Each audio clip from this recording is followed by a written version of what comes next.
The live TV, सच सबसे आगे। नमस्कार, मैं हूं रंजीत झा और आप देख रहे हैं द लाइव टीवी। नोबेल शांति पुरस्कार की घोषणा होने वाली है। शुक्रवार को पता चल जाएगा कि नोबेल का शांति पुरस्कार किसे मिलने जा रहा है।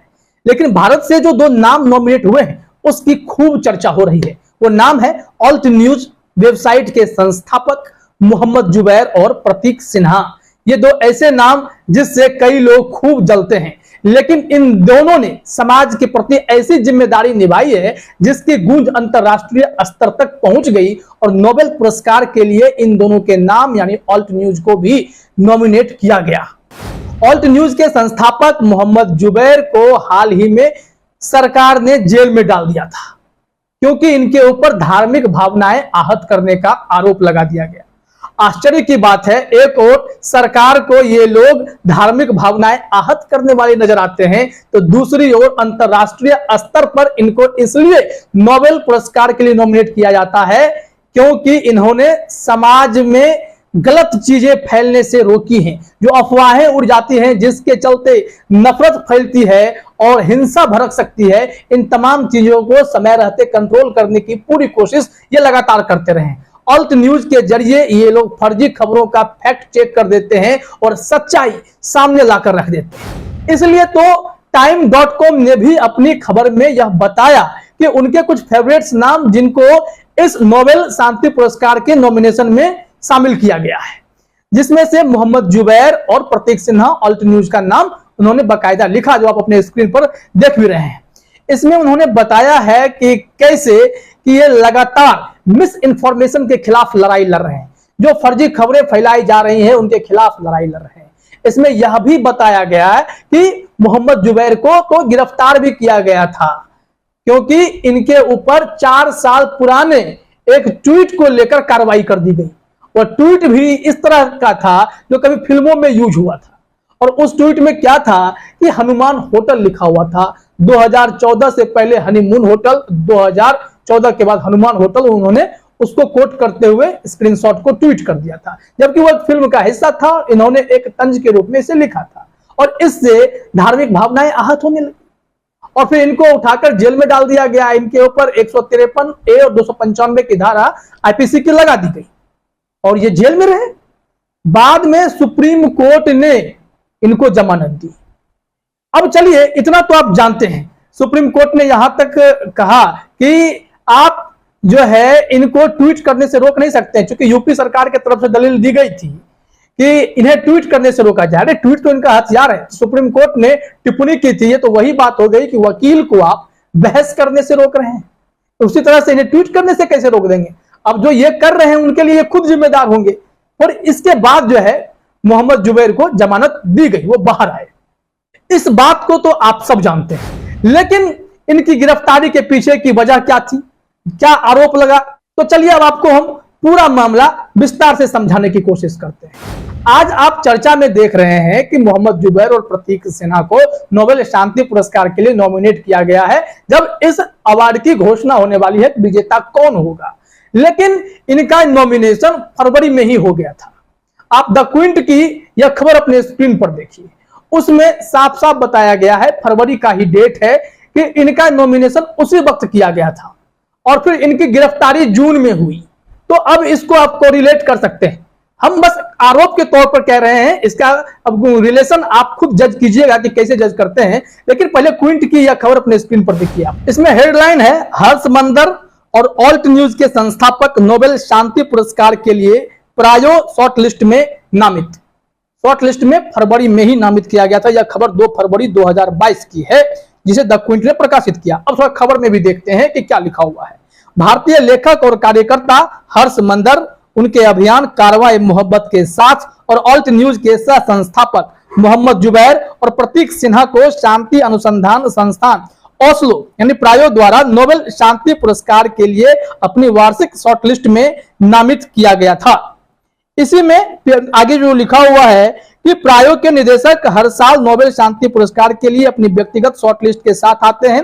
2017 में पद संभालने वाले वर्तमान निदेशक हेनरिक उर्दल ने मंगलवार 1 फरवरी को अपनी 5वीं सूची प्रस्तुत की और इसमें इनका नाम था ऑल्ट न्यूज के संस्थापक प्रतीक सिन्हा और मोहम्मद जुबैर का। फरवरी का मामला है, लेकिन उसके बाद लगातार जो है कार्रवाई का दौर इस वक्त देश में चलने शुरू हो गए थे। चुन चुनकर पत्रकारों को या फिर समाज सेवियों को पुलिस गिरफ्तार कर रही थी और उन पर यह आरोप लगाया जा रहा था कि ये लोग धार्मिक भावनाएं आहत करते हैं। मोहम्मद जुबैर पर जिस बात को लेकर के गिरफ्तारी हुई वह सबके लिए आश्चर्य की बात बन गई कि आप 4 साल पुराना कोई ट्वीट उठाकर आज इनकी गिरफ्तारी कर रहे हैं। क्यों? कहीं ना कहीं शायद नोबेल शांति पुरस्कार के लिए इनका नॉमिनेशन हो जाना कुछ लोगों को नहीं पच रहा होगा।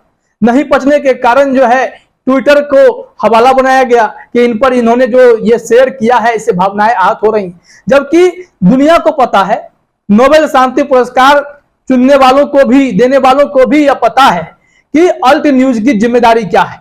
अल्ट न्यूज समाज में फैली हुई गंदगी को और उसमें जो नफरत भरे जा रहे हैं उस नफरत को कम करने के लिए फर्जी बातें जो सोशल मीडिया में तैरती हैं उसे खत्म करने के लिए कोशिश करती है अल्ट न्यूज, और उसी के लिए मोहम्मद जुबैर और फिर प्रतीक सिन्हा हो मिस इन्फॉर्मेशन के खिलाफ लड़ाई करते हैं ताकि फर्जी खबरें, प्रोपेगेंडा वाली खबरों पर ब्रेक लग सके।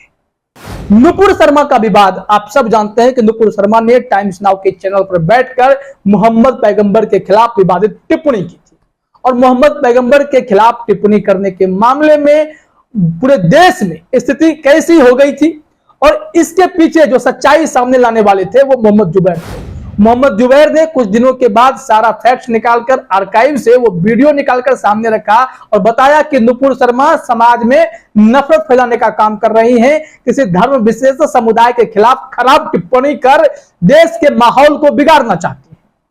विवादित नुपुर शर्मा हुई, नुपुर शर्मा पर कार्रवाई होनी चाहिए थी, लेकिन नुपुर शर्मा पर एफआईआर होते रह गए, लेकिन नुपुर शर्मा का कुछ भी नहीं हुआ। मोहम्मद जुबैर को गिरफ्तार कर लिया गया। मोहम्मद जुबैर पर 2018 का मामला ला दिया गया और जबकि नुपुर शर्मा आरोप यह लगा रही थी कि मोहम्मद जुबैर जो है उनके बयान को तोड़ मरोड़ कर पेश कर रहे हैं, अगर हमें कुछ होता है तो इसके लिए मोहम्मद जुबैर जिम्मेदार होंगे। वो कई टीवी चैनलों पर बयान देती भी दिखाई पड़ती थी, लेकिन नुपुर शर्मा पर कोई कार्रवाई हुई ही नहीं, कभी जेल गई ही नहीं। जो सच सामने लाया मोहम्मद जुबैर, उसे ही गिरफ्तार कर लिया गया और उन्हें जेल में रख दिया गया। क्यों रखा गया? आश्चर्य की बात नहीं है। 2018 का मामला उठाकर 2022 में गिरफ्तारी और महीने 1.5 महीने से ऊपर आप उन्हें जेल में रखे। बाद में लंबे समय तक केस चलने के बाद सुप्रीम कोर्ट ने यह माना कि इनको रिहा करना चाहिए, जमानत पर बाहर छोड़ देना चाहिए और साथ ही साथ इन्हें ट्वीट करने से भी नहीं रोक सकते हैं। ये तो अभिव्यक्ति की आजादी पर ब्रेक लगाने जैसा है, जैसा कि सरकार चाह रही थी कि ये ट्वीट ना करें। इसको लेकर सुप्रीम कोर्ट ने कहा नहीं है, ऐसा हम नहीं कर सकते, अब जो ये ट्वीट करेंगे उसके लिए खुद जिम्मेदार होंगे। आश्चर्य की बात यह है कि नुपुर शर्मा के चलते पूरे देश भर में हिंसा फैल गई थी और उसकी सच्चाई को सामने रखने वाले मोहम्मद जुबैर को ही टारगेट कर लिया गया। अब जो भारत में चाहे बीजेपी हो, संघ वाले हो या संघी मानसिकता के जो भी लोग हो, प्रशासन हो, योगी सरकार हो, जिन्हें मोहम्मद जुबैर गलत लग रहे थे, वही मोहम्मद जुबैर अंतरराष्ट्रीय स्तर पर इस तरीके से प्रसिद्ध हुए हैं, उनके कामों की सराहना हुई है, तो तय करना होगा कि जो अच्छे काम कर रहे हैं, जो नोबेल शांति पुरस्कार की सूची में शामिल होते जा रहे हैं, नॉमिनेट हो रहे हैं, वो भारत में गलत कैसे हो गए?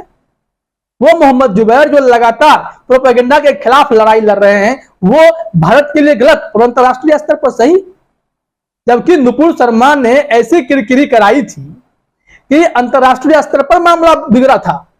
कतर में कहा गया था भारतीय उच्चायुक्त को समझाने के लिए कि आपको इस मामले पर माफी मांगनी चाहिए, भारत सरकार को माफी मांगनी चाहिए। और भारत सरकार ने क्या चालाकी की कि नुपुर शर्मा जैसे नेताओं को और बीजेपी के कुछ नेताओं को फ्रिंज एलिमेंट करार दे दिया गया। ऐसे छोटे भैया नेता जिनकी बातों से सरकार का कोई लेना देना नहीं है, लेकिन पार्टी का लेना देना तो है, आपकी ही पार्टी तो सरकार में है। और इस तरह की बातें कर ये लोग बचते नजर आए थे। अंतरराष्ट्रीय स्तर पर कार्रवाई कर इन लोगों ने यह दिखाया कि हम लोग आपकी चिंता करते हैं, फिक्र कर रहे हैं। यही कुछ हुआ। यह चीजें देखने को जब मिली है और उसके बाद यह सब किसके चलते संभव हुआ? मोहम्मद जुबैर की कोशिश के चलते कि समाज से नफरत को बंद कीजिए। अगर इस तरह की हरकतें होती रहेंगी तो समाज किस दिशा में जाएगा? यही कमोबेश पूरा संदेश देने की कोशिश हुई और इसका नतीजा यह हुआ, मोहम्मद जुबैर के कामों की ख्याति दुनिया भर में फैली और मोहम्मद जुबैर जो हैं अब नोबेल शांति पुरस्कार वाली सूची में शामिल हैं। इंतजार करना होगा कि मोहम्मद जुबैर को यह सम्मान मिल पाता है कि नहीं।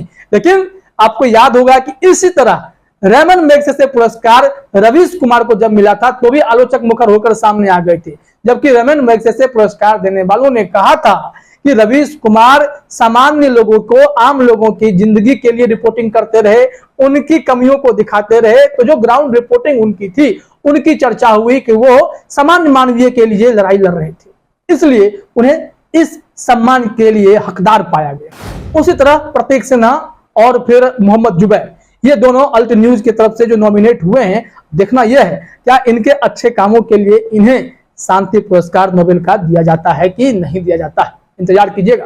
फिलहाल इस वीडियो में इतना ही। आप सभी का हमसे जुड़ने के लिए बहुत बहुत धन्यवाद। द लाइव टीवी, सच सबसे आगे।